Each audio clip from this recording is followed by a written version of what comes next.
आज के इस ऐतिहासिक विश्लेषण में बहुत बहुत स्वागत है। देखिए, जब भी मुगल काल का जिक्र होता है तो सबसे पहले दिमाग में क्या आता है? शानदार महल, बड़े बड़े युद्ध और चमक दमक वाले भव्य शहर, है ना?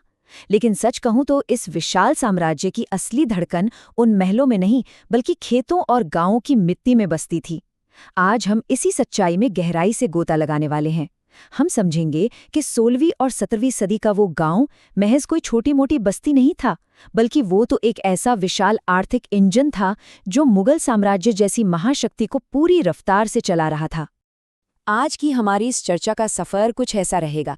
सबसे पहले हम इस विशाल कृषि समाज की खोज करेंगे, फिर किसान, ज़मीन और उस दौर की तकनीक को समझेंगे।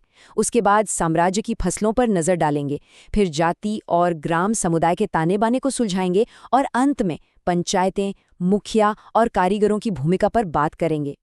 तो चलिए बिना देर किए अपने पहले हिस्से की तरफ बढ़ते हैं, कृषि समाज की खोज, और समझते हैं कि ये समाज आखिर कितने बड़े पैमाने पर फैला हुआ था। 85%। जरा इस आंकड़े पर गौर करें। मुगल साम्राज्य की तमाम मशहूर इमारतों और बड़े बड़े शहरी केंद्रों के बावजूद उस दौर की लगभग 85% आबादी गांवों में बसती थी। बिल्कुल सही सुना। इसका सीधा सा मतलब ये है कि साम्राज्य की असली अर्थव्यवस्था शहरों के बाजारों के हाथ में नहीं, बल्कि इन ग्रामीण इलाकों में छोटे खेतीहरों और जमींदारों के हाथों में थी। यही वो नींव थी जिस पर पूरा का पूरा मुगल राज टिका हुआ था। अब यहाँ एक बड़ा दिलचस्प सवाल ये उठता है कि हमें इन 85% लोगों के बारे में पता कैसे चला, क्योंकि किसान तो अपना इतिहास खुद लिखते नहीं थे। खैर, हमारे पास जानकारी के मुख्य रूप से दो स्रोत हैं। एक तरफ है अबुल फजल की लिखी आईने अकबरी, जो हमें सत्ता के गलियारों का यानी टॉप डाउन नजरिया दिखाती है। ये बताती है कि राज्य कैसे कर वसूलता था और सब कुछ कितना सुव्यवस्थित था।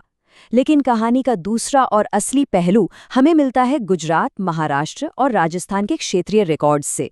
यह बॉटम अप नजरिया है, जिसमें किसानों के संघर्ष, उनके विवाद और जबरन वसूली की शिकायतें दर्ज हैं। इन दोनों को मिलाकर ही मुगल कृषि समाज की असली और मुकम्मल तस्वीर सामने आती है। आगे बढ़ते हैं हमारे दूसरे भाग की तरफ, किसान, जमीन और तकनीक। आइए देखते हैं कि जमीनी स्तर पर काम कैसे होता था। उस समय का कृषक वर्ग कोई एक जगह रुका हुआ समूह नहीं था, बल्कि वो अविश्वसनीय रूप से गतिशील था। मुख्य तौर पर दो तरह के किसान हुआ करते थे। पहले थे खुद काश्त, जो उसी गांव में रहते थे जहां उनकी जमीन होती थी, और दूसरे थे पाही काश्त, जो दूसरे गांवों से आकर ठेके पर खेती करते थे।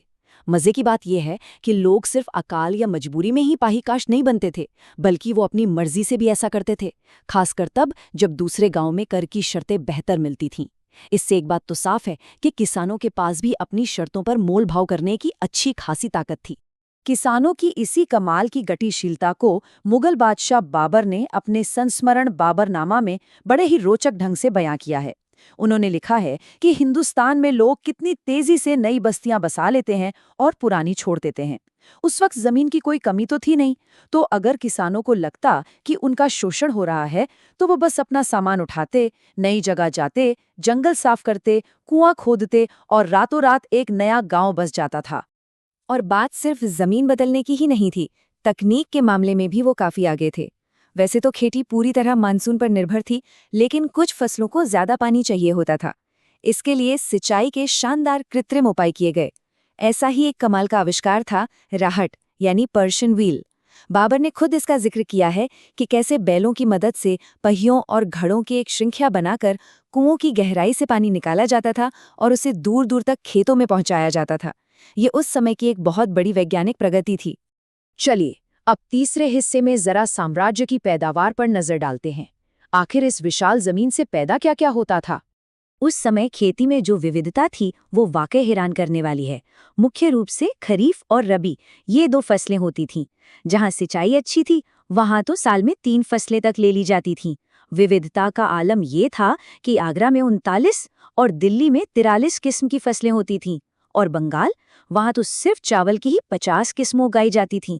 मुगल राज्य ऐसी फसलों को उगाने के लिए खूब बढ़ावा देता था जिनसे ज्यादा कर मिले, जिन्हें जिन्स ए कामिल यानी सर्वोत्तम फसलें कहा जाता था, जैसे कपास और गन्ना।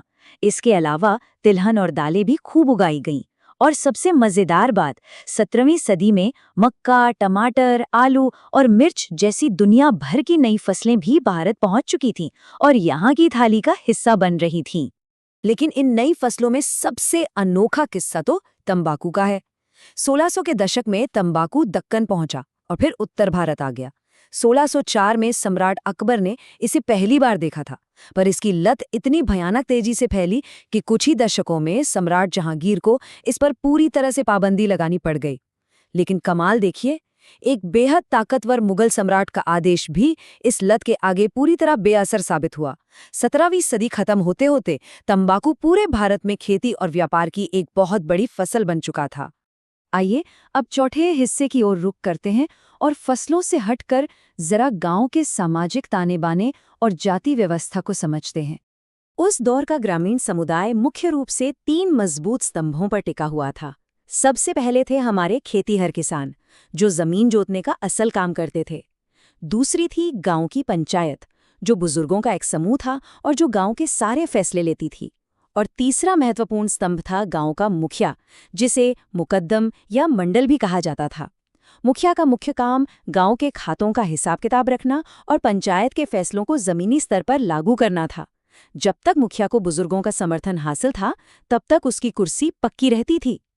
लेकिन इस समाज का पदानुक्रम यानी ऊपर से नीचे तक की जो सीढ़ी थी, वो बड़ी दिलचस्प और सख्त थी। ऐसा नहीं था कि सभी किसान एक बराबर थे।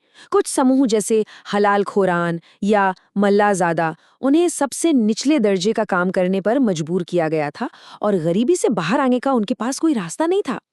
लेकिन मध्य स्तर पर एक बहुत ही हैरान करने वाला बदलाव देखने को मिलता है।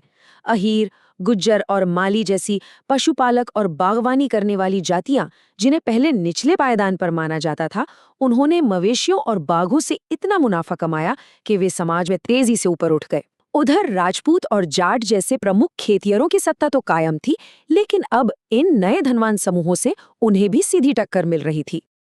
और अब हमारे 5वें और आखिरी भाग की ओर बढ़ते हैं, जहां हम पंचायतें, मुखिया और कारीगरों के बीच के संबंध को और करीब से देखेंगे। दरअसल गांव की आत्मनिर्भरता सिर्फ किसानों के दम पर नहीं थी, दस्तकारों यानी कारीगरों का रोल भी उतना ही बड़ा था। लोहार, बढ़ई, नाई, कुम्हार, ये सब गांव की रगों में दौड़ने वाले खून की तरह थे। ये कारीगर गांव वालों को अपनी जरूरत की सेवाएं देते थे और बदले में पंचायत तय करती थी कि उन्हें उनका हक कैसे मिलेगा। अक्सर उन्हें फसल का एक हिस्सा या गांव की जमीन का एक टुकड़ा दे दिया जाता था, जिसे मिरास या वतन कहते थे, जो उनकी पुश्तैनी जायदाद बन जाता था। और जरा सोचिए, ये कारीगर मुट्ठी भर नहीं थे। अंग्रेजों के शुरुआती सर्वेक्षण और मराठा दस्तावेज बताते हैं कि कई गांवों में कुल घरों का 25% तक हिस्सा सिर्फ इन दस्तकारों का ही होता था, यानी हर चौथा घर एक कारीगर का था। किसान और कारीगर के बीच लेन देन का यही वो मजबूत धागा था जिसने इस पूरी ग्रामीण अर्थव्यवस्था को आपस में गूंथकर एक आत्मनिर्भर और टिकाऊ समाज बना दिया था। तो इन सारी कड़ियों को एक साथ जोड़ने पर अंतिम तस्वीर क्या उभरती है? किसानों की गतिशीलता, कमाल की सिंचाई तकनीक, नई फसलें और गांव का ये आत्मनिर्भर ढांचा, इन सब का नतीजा था ये विशाल संख्या 5 करोड़। आर्थिक इतिहासकारों का मानना है कि महामारियों और अकालों के बावजूद सन 1600 से 1700 के बीच महज 100 सालों में भारत की आबादी में 5 करोड़ की जबरदस्त वृद्धि हुई, जो लगभग 33% का उछाल था। मुगल काल की ये कृषि व्यवस्था इतनी लचीली और सफल थी कि उसने इतिहास के इस सबसे बड़े जनसंख्या विस्फोट की नींव रख दी थी। कुल मिलाकर बात यह है कि मुगल साम्राज्य का इतिहास केवल दरबारों और राजाओं की साजिशों तक सीमित नहीं है। ये उन करोड़ों गुमनाम किसानों और कारीगरों की भी कहानी है, जिन्होंने इस महाशक्ति को अपने मजबूत कंधों पर उठाया हुआ था। हमने देखा कि कैसे उन्होंने बंजर जमीनों में जान फूंकी और एक ऐसा सामाजिक ताना बाना बुना जो सदियों तक टिका रहा। तो जाते जाते आइए इस एक विचार पर मंथन करें। 17वीं सदी के इन ग्रामीण समुदायों के उस अविश्वसनीय लचीलेपन और संगठन को देखने के बाद क्या हमें ये नहीं सोचना चाहिए कि उस ऐतिहासिक कृषि व्यवस्था का कितना हिस्सा आज भी हमारी आधुनिक खेती और ग्रामीण जीवन की नींव में कहीं ना कहीं जिंदा है? इस ऐतिहासिक चर्चा में साथ बने रहने के लिए बहुत बहुत धन्यवाद।